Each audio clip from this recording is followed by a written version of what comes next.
was the West River Friends, which is on. Oh, I know what that is. Yep. Little church on the way to Muncie. Yeah, it's on US 35. It's on 35. Yeah. I'm glad to know that. I wanted to visit it again one of these Yeah, if you're days. driving up 35, it's really close to where it crosses Indiana Route 1. Okay. I was 5 years old when he was preaching there, so that was 70 years ago.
Honor diversity.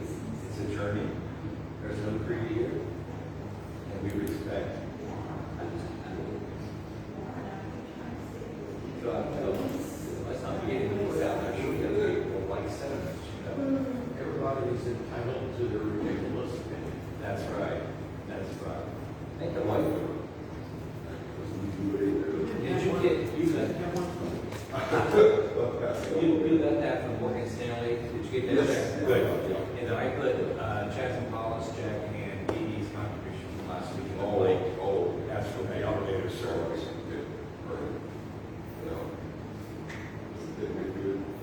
It was wonderful. It was great.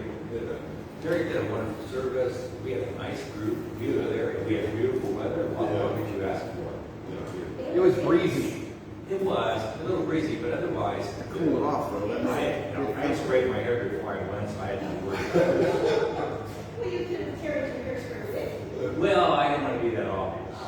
And I had a lot of drinks and all that stuff. I kept walking back and forth. You need this exercise. Just keep at it. You'll get up there eventually. What you do with that big gallon of milk you had? Well, the gallon that was, the orange juice, I started drinking that, and I'll be able to finish that before expiration date. All right. You had a gallon of milk with us. Well, it was orange juice, and we also had iced tea there. Yeah. Oh, you didn't have that. No. But they were in, no, an iced tea was in a milk jug. A washed out milk jug, yes. How many approximately should that for each group? I think, what, we have a group of 20, a little over 20 maybe. It looked like 8 or 9 for each church. Yeah, I counted 20, but I didn't pay attention to like how many from each.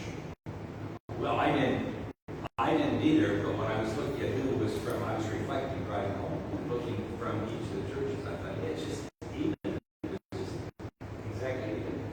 It was nice. It was very nice. Good.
Good morning.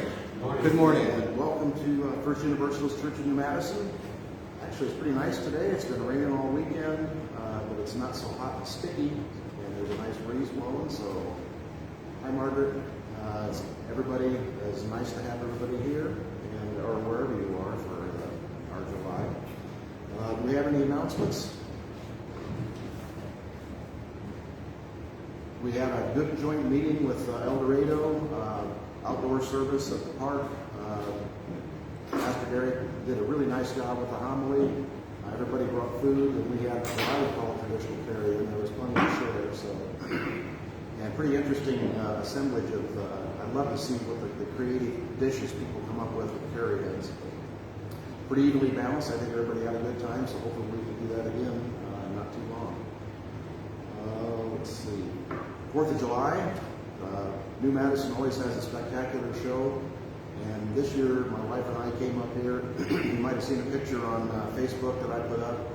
I put typical Sunday, parking lot was packed, so, or 4th of July, so obviously it was not typical Sunday at First Universalist in New Madison. It was 4th of July when everybody used our parking lot. There were even people on blankets out in the graveyard with their picnic lunch or dinner spread out. It was pretty incredible. A real example of small town unity.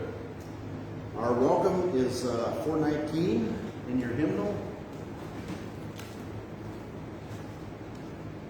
Look to this day, for it is life, the very life of life.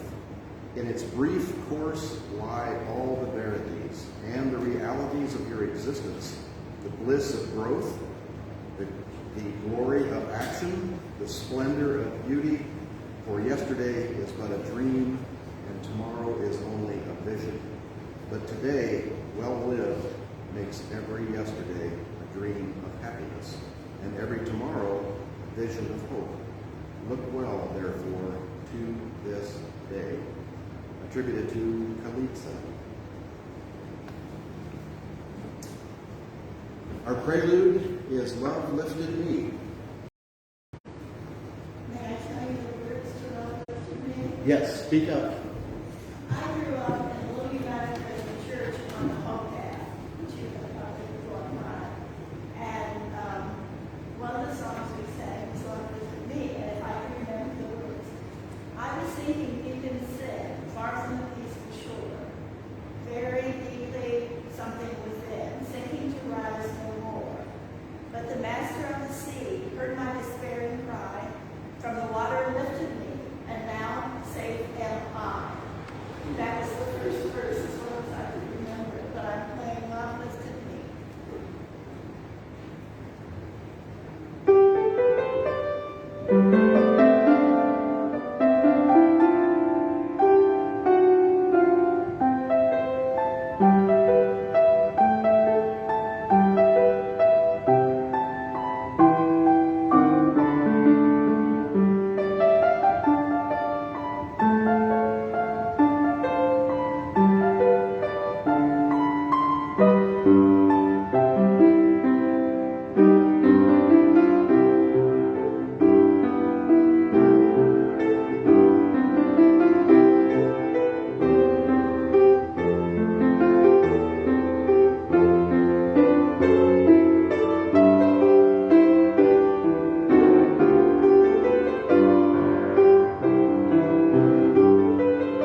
Wouldn't it be grand to start every day with music?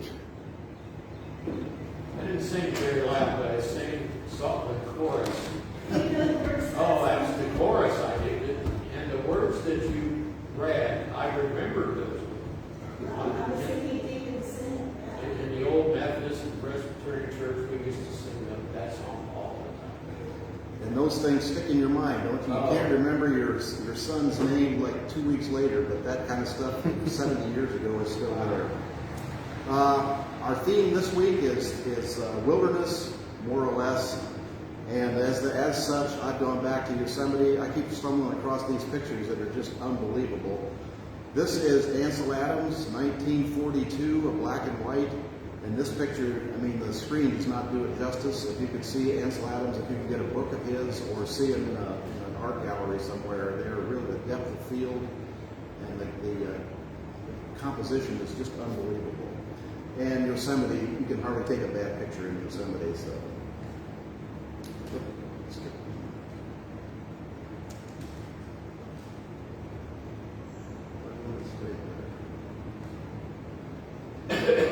We've done welcome announcements. This is just another picture of Yosemite, and I like the fact that as a contrast, there's always one little figure that you're seeing there.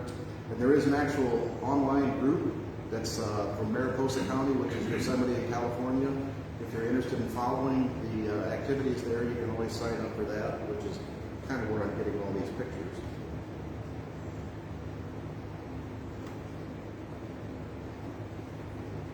And the prelude, we've had Chalice Lighting, Across the Distance by Laura Thompson.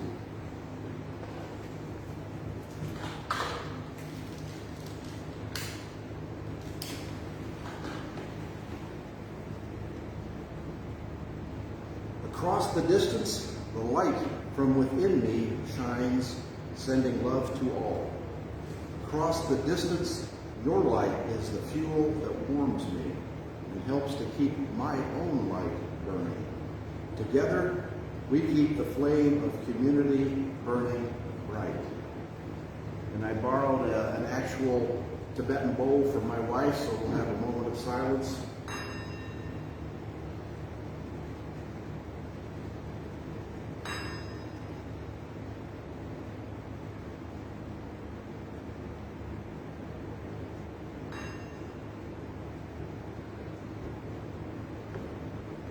And that comes from the Church of the Brethren. They have something called a serve shop where they sell artifacts that are created in Africa, India, Asia, basically from indigenous peoples, trying to make a little bit of gathering together and spreading their knowledge and their crafts to the other settled world that we're in. Our opening hymn, 145.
but trusts the dawning future more and bids the soul in search of truth adventure boldly and explore. Trust the past, but trust the future more. I think that could be our motto. All right, children's story. And this is how a farm, this is a kind of an adult children's story, but I think it fits. How a farm saved a community. A church community looks to feed itself with the help of an old foe, the land. Now, where would you imagine the land would be an old foe? And that would be revealed. This is by the Reverend Richard Joyner. By the summer of 2005, the Reverend Richard Joyner of Coneto Chapel Missionary Baptist Church realized he was conducting funerals twice a month, a startling number given his town's tiny population. Nearly 300 souls call Coneto the predominantly African-American hamlet situated in North Carolina's Edgecombe County, where a quarter of the households live below the poverty line, and heart disease kills more 20 to 39-year-olds than does car accidents. I've closed too many coffins on young people, Joyner, 64, said. The pastor found it difficult to comfort the grieving. How do you tell someone who's just lost a child to poor nutrition that this was God's plan when it was totally preventable? Who would hang out with that kind of God? Driving home one day and beginning to doubt his own beliefs, Joyner pulled over and began to pray. I heard a voice saying, maybe you'd get farther with your eyes open. He remembers. He looked around and all he saw was farmland. It gave him an idea. Get the kids involved. Joyner ran a youth camp through his church, so that summer, using land, equipment, and seed donated by the community, he showed the campers how to grow their own food on small plots of land.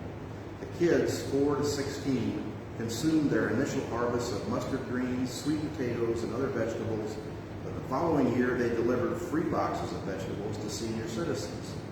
One 97-year-old lady was so excited she kissed the children. Not everyone welcomed the bounty.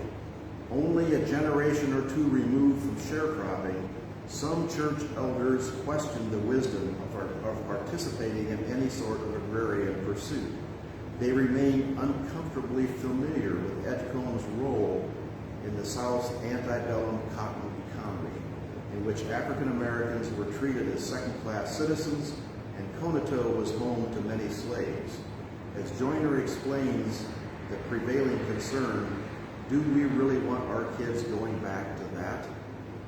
But he saw it differently. The kids are bringing food to people who need it. They enjoy the process. They're playing out there, he says. Meanwhile, tending crops, selling produce, and tracking digital data impart valuable lessons in science, technology, math, and nutrition. Today, thanks to Joyner's zeal, as well as the organizations such as the Presbyterian Church USA and the Conservation Fund, which supply logistical and financial support, that small plot has transformed into the 21-acre Coneto Family Life Center. Its mission, improve the health of the community by increasing access to healthy foods, increasing physical activities, providing access to health services. The local hospital, schools, and restaurants help the center by buying its salad greens, peppers, broccoli, strawberries, and other crops for their cafeterias and customers. A fourth of the produce is distributed free to church members. The results have been dramatic. Research from East Carolina University found that Coneto residents have lost weight, lowered their blood pressure, visited the emergency room less frequently because of the fresh food and health advice available at the center. And, Joyner says, his congregation spends far less on medication than it did a decade ago. Thinking back on the center's success as well as the town's sharecropping past, Joyner concedes the greatest gain, the greatest pain in our lives could be our greatest deliverance. Remember the line I read from that song? Remember the past, respect the past, but your future is exploring and examining and enjoying what you see in the future. These people, the older people there in Coneto, were trapped by their history of slavery, by their memories of their grandparents in slavery, thinking that working the land was slaves' work, not something that free people did.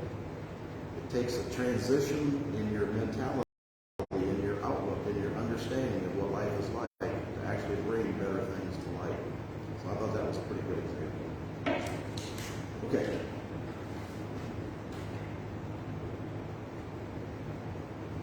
Our affirmation is 466.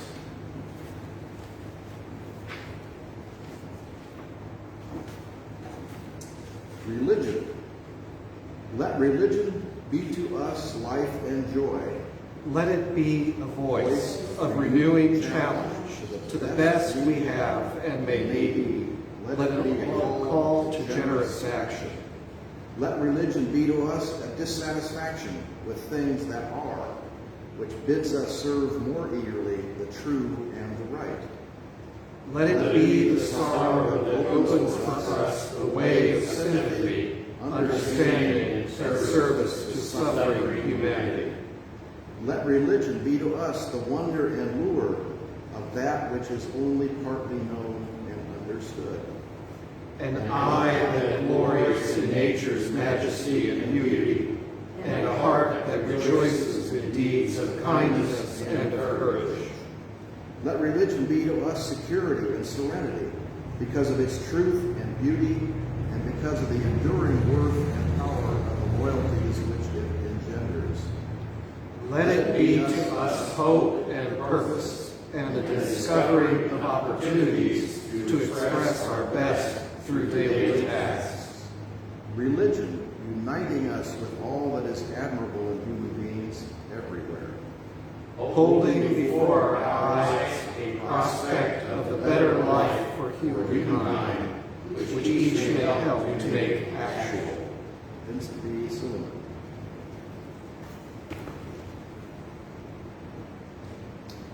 Joys and concerns. Yes, Derek. So I'll have three this morning. The first is giving thanks. Last Sunday, joint church service, we took a collection for the Unitarian Universalist Service Committee and raised $78 to support their work, doing relief work around the world, as well as promoting human rights here in the United States and abroad. Excellent. The second is also a joy.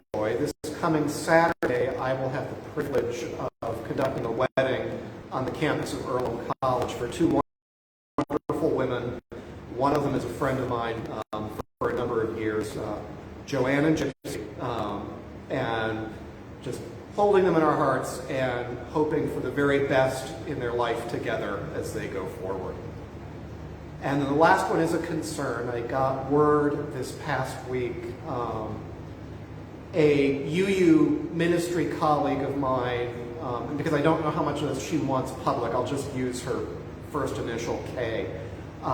She received a diagnosis of a very rare and very aggressive form of cancer, and is not expected to survive more than 2 months. Oh my. Derek, who'd you say it was? I didn't know how much she wants put out there, so I'm just using her first initial, which is K. It's not someone that anyone in this area would know, but when I was more active in denominational affairs, there were a number of things that, events that the two of us had in common. And you know, my understanding is that she is failing quite fast. We want to keep Kay in our thoughts and prayers, and sincerely thoughts and prayers, not the thoughts and prayers you hear about as a token offering. Yes? I have a concern about my granddaughter Maggie. She went to meet her new boyfriend's parents, and while she was being introduced, their dog bit her in the back of her leg. And it was serious. It was a serious bite, and she was broken out from head to toe and been to the doctor several times. And she took her mother, Lisa, to the doctor with her because Lisa is a nurse. And I talked to Lisa about it yesterday, and she said she seems to be improving, but it was a very serious thing. Must have been a bigger dog then. Pardon me? Must have been a larger dog. No, it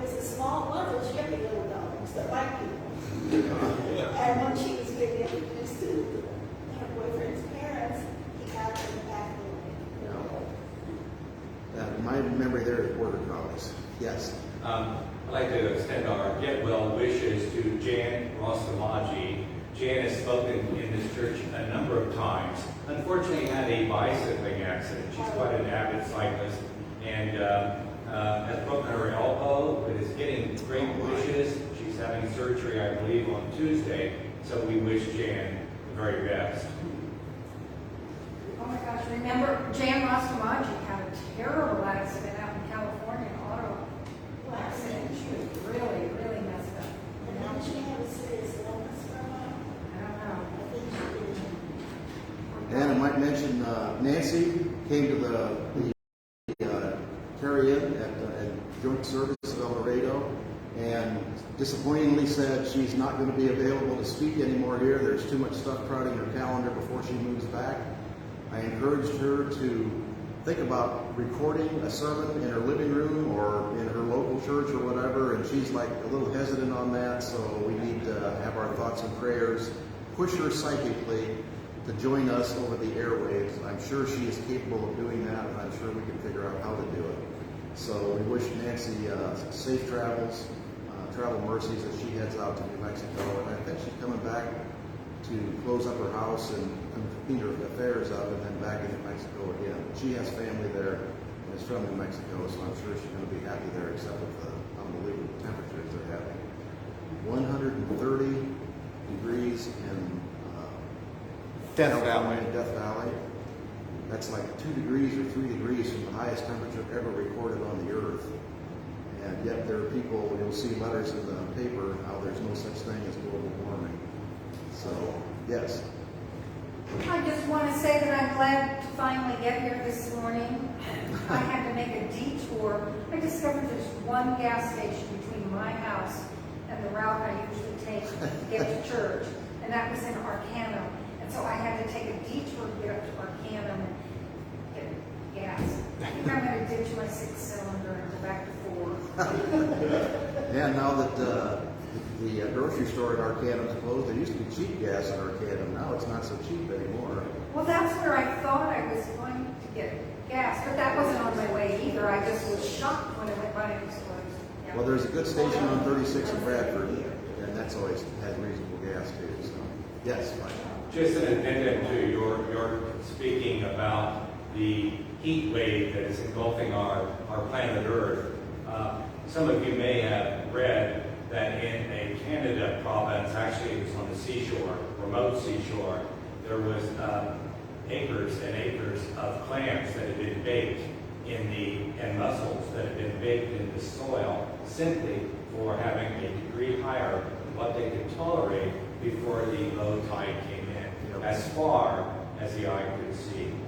Oh my. I heard the number I heard was billions of lives were extinguished on that shore. I don't know whether it was there, California, wherever it was, but It doesn't include microscopic life. we're in for apocalyptic times, and it's maybe too late to actually change it now. We might be able to slow it down, but I don't think we can change it. So, lots of prayers for that as well. So we want to keep in mind those thoughts and prayers, those fears, those hopes that you have that were not vocalized. We want to remember Jan for her oncoming surgery, and we want to remember Kay, and hopefully Kay will have unlimited support from family, friends, and associates in her facing what's coming for her life. Okay, the message: signs, wilderness, and spiritual guides.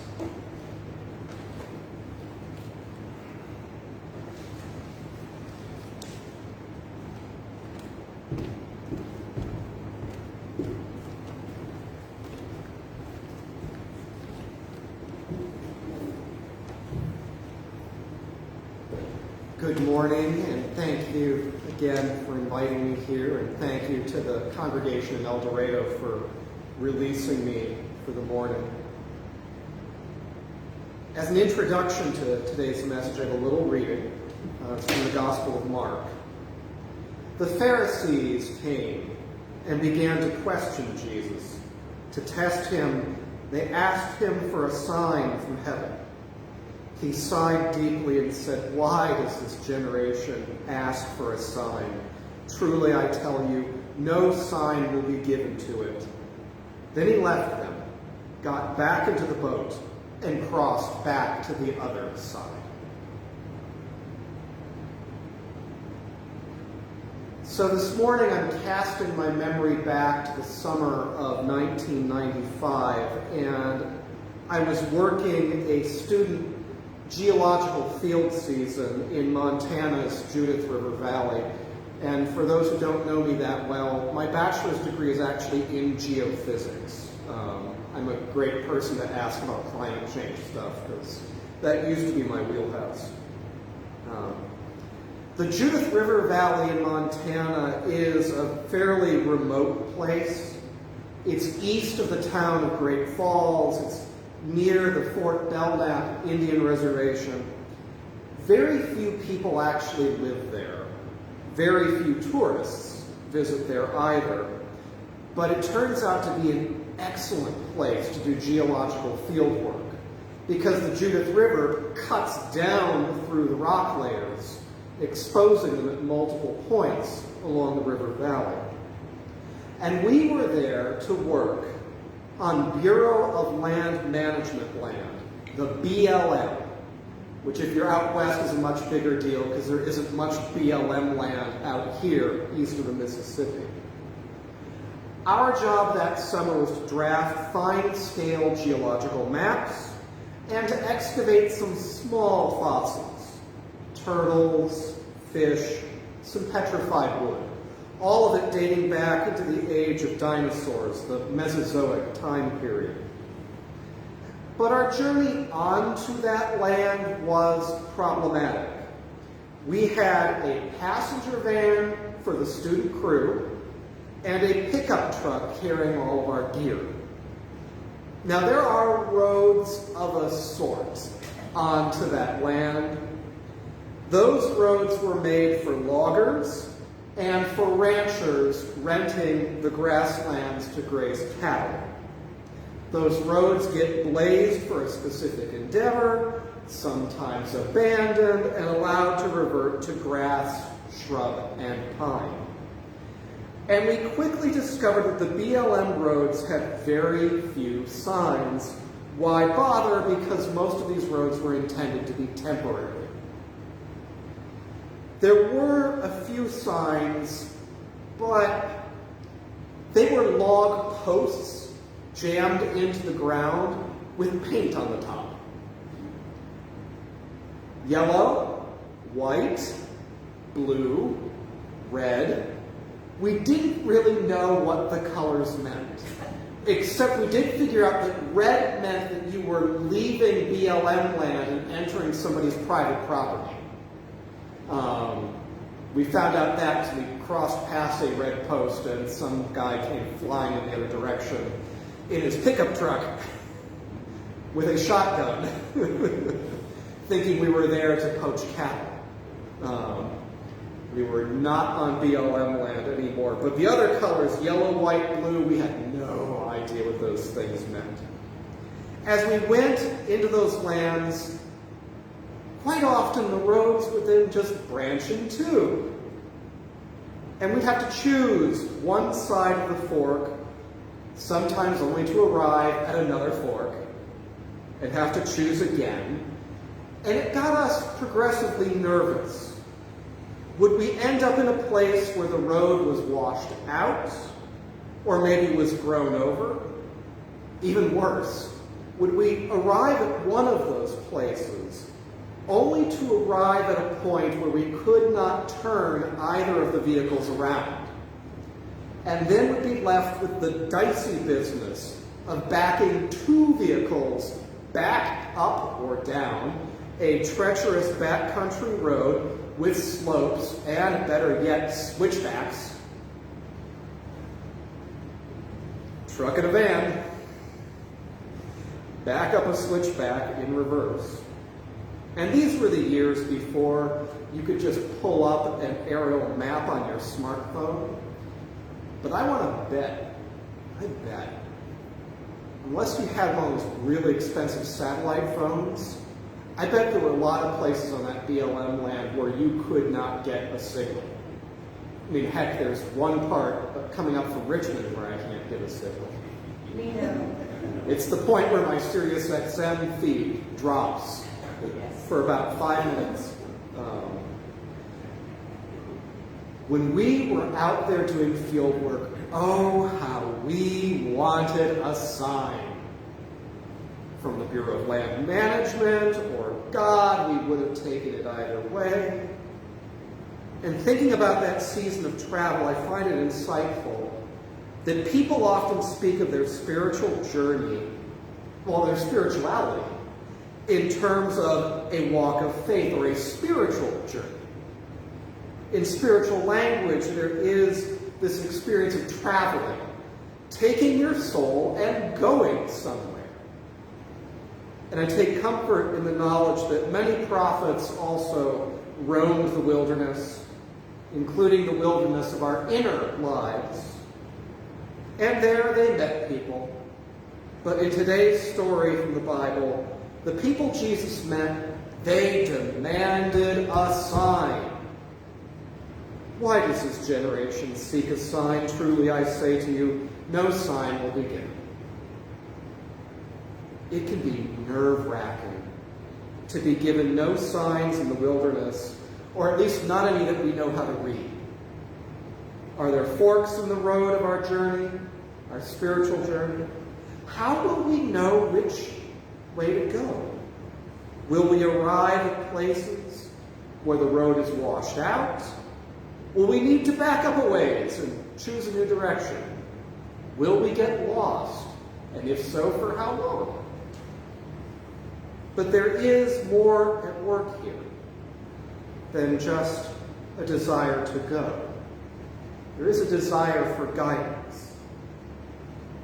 Now, quite often in Bible stories, when people demand signs from Jesus, some kind of display of supernatural power that will supposedly prove once and for all that God approves of Jesus. Quite often, when people demand signs from Jesus, no matter if they really intend it or not, there's really an air of being adversarial, oppositional, hostile. Prove it. Give me a sign. Prove it. The Pharisees in the crowd demanded a sign, and Jesus replied that no sign will be given. Now, what's interesting about this is this was just after a part of the story where Jesus fed a large crowd in the wilderness. And Jesus did this not once but twice. And you'd think that would signify something to somebody. But the Pharisees seemed mostly bent on insincere questions and desire to trip Jesus up. So perhaps I shouldn't wonder that Jesus would complain about these people being unable to understand his actions. If there are no signs on this road, at least no sign that we can recognize, our spiritual journey can feel fraught. The spiritual life can appear opaque. A journey with no clear direction. A body that seems immune to the spirit. And so spirituality often turns at times around questions of inspiration. How are spiritual ideas communicated? Robert Frost, in a poem, Revelation, uses a child's metaphor, a game of hide and seek, to talk to his readers about his own experience of God. The poem reads, "So all who hide too well away must speak to us and tell us where they are." All who hide too well away must speak and tell us where they are. Were the crowds in the story struggling as hard as we are, driving our trucks on unmarked roads in the Judith River Valley of Montana? And looking back, I think that what we really needed, at least at a few points in our travels in Montana, wasn't a road sign, but an actual person. We needed a wilderness guide, a Bureau of Land Management agent, or a local rancher preferably without the hostility and the shotgun. Or a member of the Nakota tribe from Fort Belknap who, for whatever reason, travels that part of the wilderness. The Pharisees demanded God's disclosure in a grand supernatural event. They demanded a sign. Instead, they encountered Jesus filled with generosity and compassion, embodied in 2 prior acts of feeding people in the wilderness. Acts that may or may not have been that supernatural. Some think he was just really good at inspiring people to share. But the Pharisees could not read those signs. Friends, there is a take-home lesson I want to just lay out for you. Spiritual inspiration on the journey of life isn't usually a matter of reading the correct series of road signs in the correct order. Left turn only, exit in 5 miles, this lane to Cleveland. That is the trap of dogmatism and creedal formulas. The spiritual journey is a human journey, and it is a challenging voyage that we take with other human beings, sometimes through periods of wilderness, those difficult places in human life. Illness, death, conflict, suffering, feeling lost.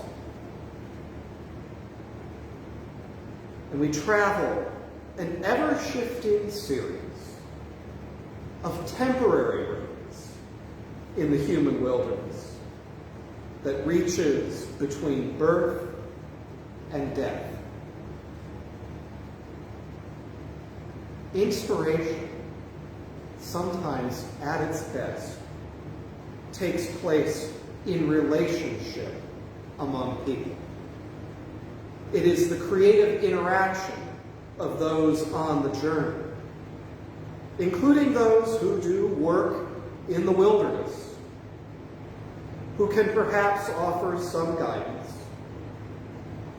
And this is not something that somebody else accomplishes supernaturally on our behalf, but it is shared work. It is our shared work with one another, with the great religious teachers of the great religions, and even with those people we meet, sometimes seemingly at random, who have a certain wise weightiness to them. It is shared work that develops quite naturally between people who are moving through life. Dialogue. One of the, I wouldn't say unique, but lovely parts of this church that are not very common in other circles, as we take time for dialogue on the themes of the morning. Things that might relate very directly to my message, or it might be tangential, or interesting things that you end up sharing with each other. Cross-referencing topological maps. Topological maps. Did you not have access to those? So we had topo maps to begin with. Because quite often, although occasionally we would find places where they were incorrect, we had to make corrections. But our job was so we had a topo map, and then tracing paper on top of this. This is, like, I may have been the last generation who had to learn how to do this manually. And you would actually trace out the rock exposures. Like, this is sandstone, this is limestone, here's a seam of coal, so that you could see topographically where those things were exposed. But occasionally we would find places where the topographic map was incorrect, because at some point, maybe there had been a big erosion event or a landslide that exposed a different profile. It was a lot of playing around with survey tools as well. And the hardest part, which is a sermon for, I've used this in a sermon, sometimes you have to map out things that you can't quite get to. You can see them over there, but it may be on the other side of the river, or it's exposed like halfway up a steep slope. And what rock is that? Is it sandstone? Is it limestone? You have to make some educated guesses based on kind of the texture of it that you see at a distance and the color. But that befuddled me to no end starting out, because I was accustomed to being able to reach out, touch it, feel it, look at it closely, and this grosses somebody else who's tasting it. That's old school too. Boy Scout handbook, a compass, and a topological map. Mm-hmm. And you can find your way through most BLM by tracing, as you say, even with tracing paper. Sometimes the roads are listed on it, and sometimes they're not. But at least you can see the direction you're going, and if you know where point A is and point B, you can usually find your way there without total catastrophe.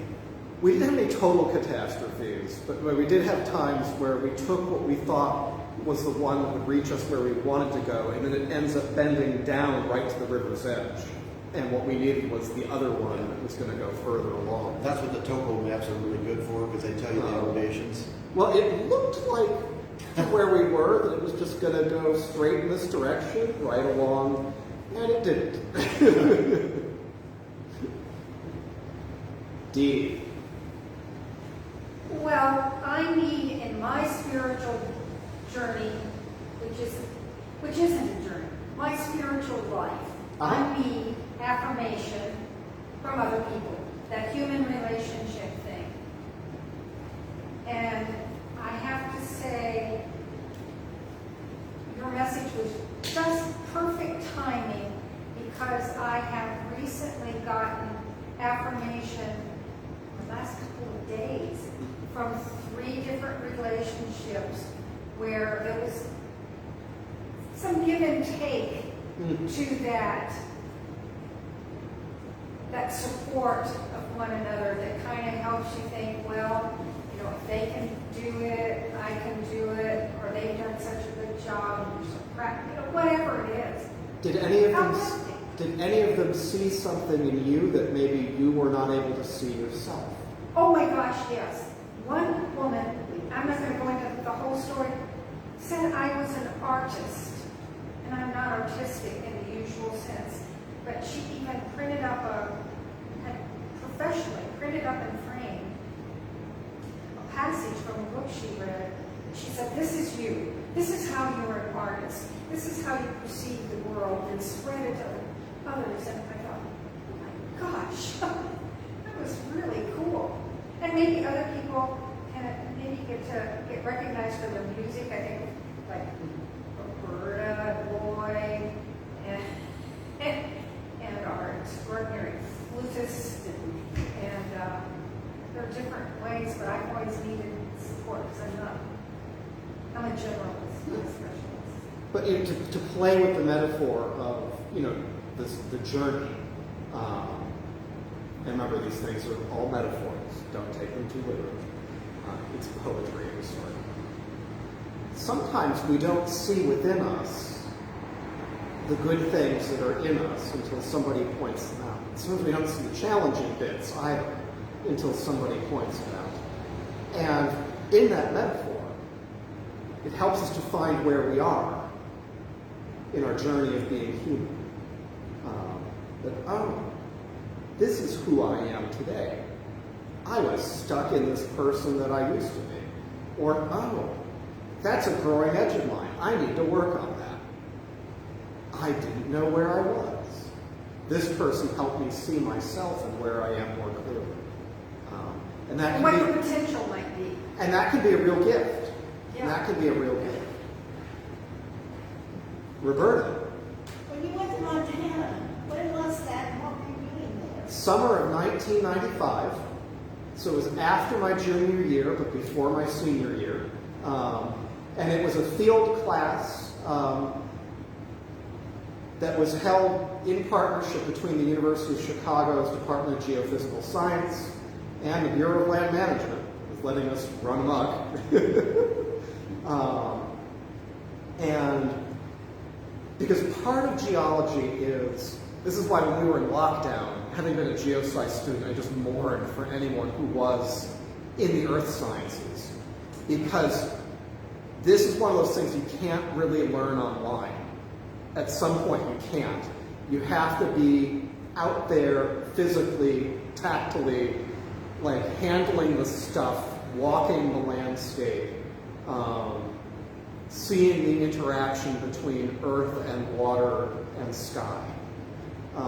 And so we were getting a little practical stuff done for the BLM, but we were also earning course credits.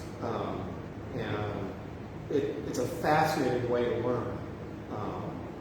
It was one of the things that attracted me to that end of the sciences way back when, because I started college intending to do biology, but then discovered that the bio department was very catered greatly to people who are preparing for medical careers. Oh, yeah. And I was interested more in wilderness and animals, and discovered that the geosciences could get me exposure to the wilderness in ways that I had never dreamed. You didn't find the geosciences basically channeling people into the oil industry? Actually, there is a component of that, and there's no way around that. There are also the people who pay for a lot of the research and department assets. That said, there are other people who go into water resources, seismology, mapping. I was working at that time, my senior year, I went to work for a laboratory at the University of Chicago that was basically looking at Earth history and climate change. Because the ground underneath us is basically a book detailing what has changed and when. And you can often puzzle out how. It's complicated, and it's a fun puzzle.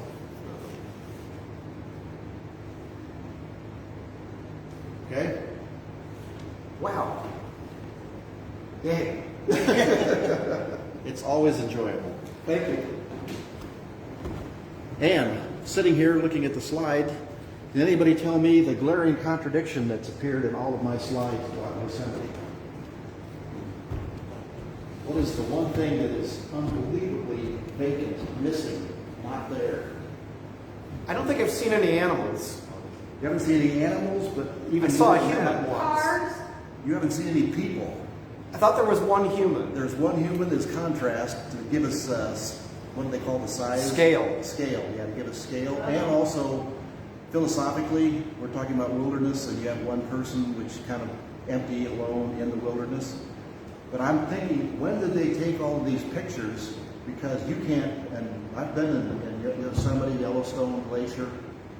We would get up in the dark and go out to places to watch for wildlife and be there when the sun came up. And we were not the only people that were doing that. I wonder if it's a shoulder season of some kind. I'm wondering if maybe there's some kind of digital magic going on. Oh, that's And they just erased people.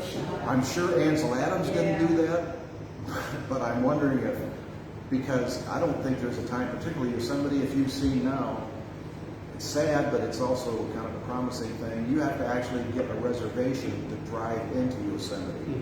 It's so crowded with people who want to go there that you can't even drive through it without a reservation. And then you have a time slot where you go in and you go out. How sad to be reduced to that type of thing. I mean, that's going to bring on those little goggle things that you can wear that let you kind of be in a 3D thing.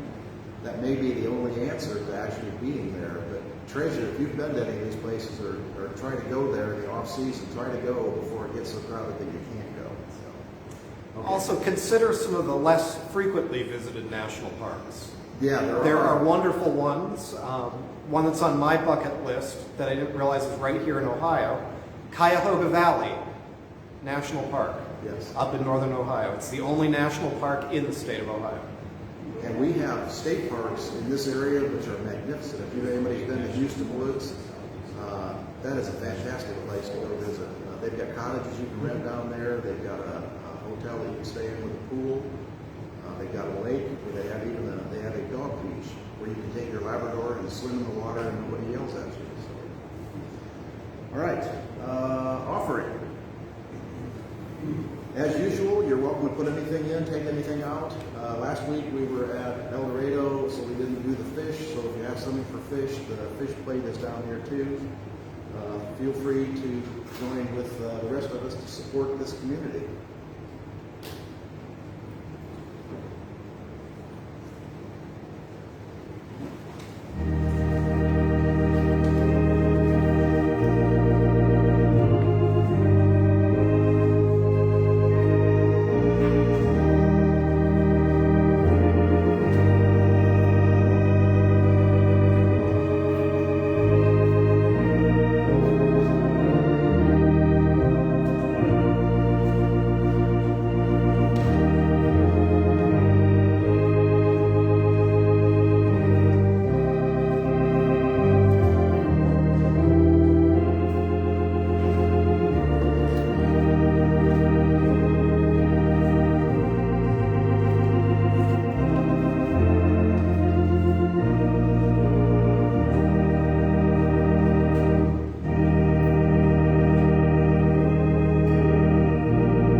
Which are very good, and I want to go ahead and read them anyway. This is by Judith Meyer, 672 in your hymnal. You want us to say those with you or not?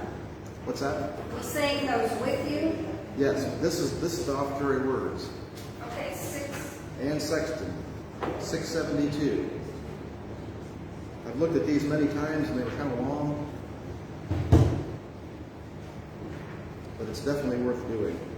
Anne Sexton wrote, "Look to your heart that flutters in and out like a moth.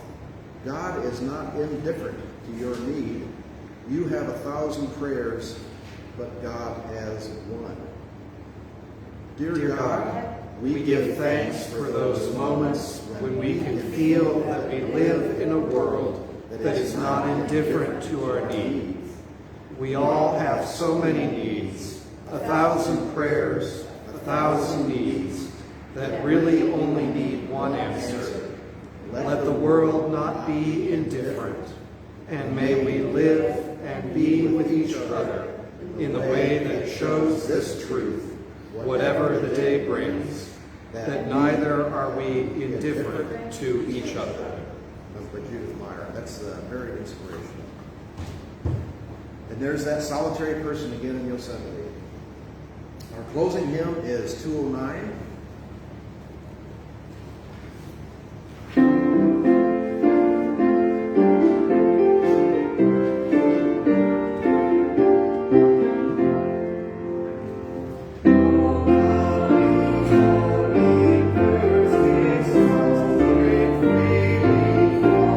Let's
Oh, come, you longing, thirsty souls. Our closing words are 683.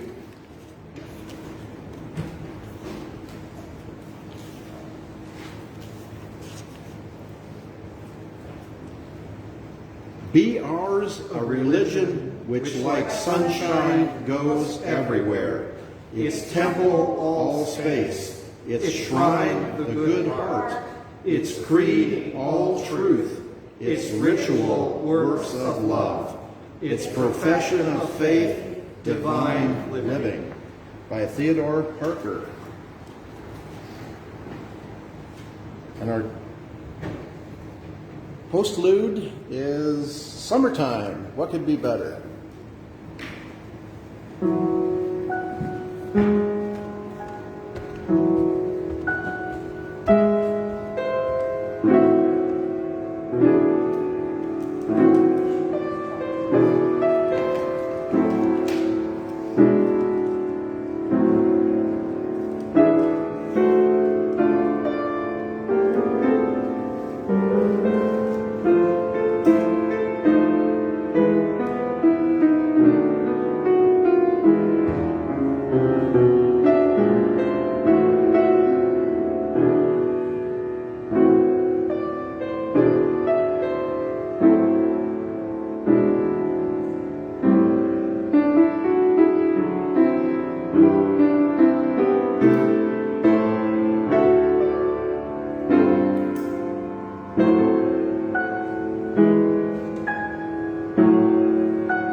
Thanks, Lloyd. And that concludes our service, First Universal in New Madison. Please go out and share your joy and support for the rest of the world. And we haven't mentioned it, but I'll mention it now. Nobody's wearing masks anymore. Be aware that the virus is spreading. The new variants are spreading particularly fast in unvaccinated people. So I foresee some dark times ahead. Don't be one of those. Even if you've been vaccinated, you need to wear a mask when you're around people who haven't been, because you can still get it and transmit it to other people. So be safe and have a good week.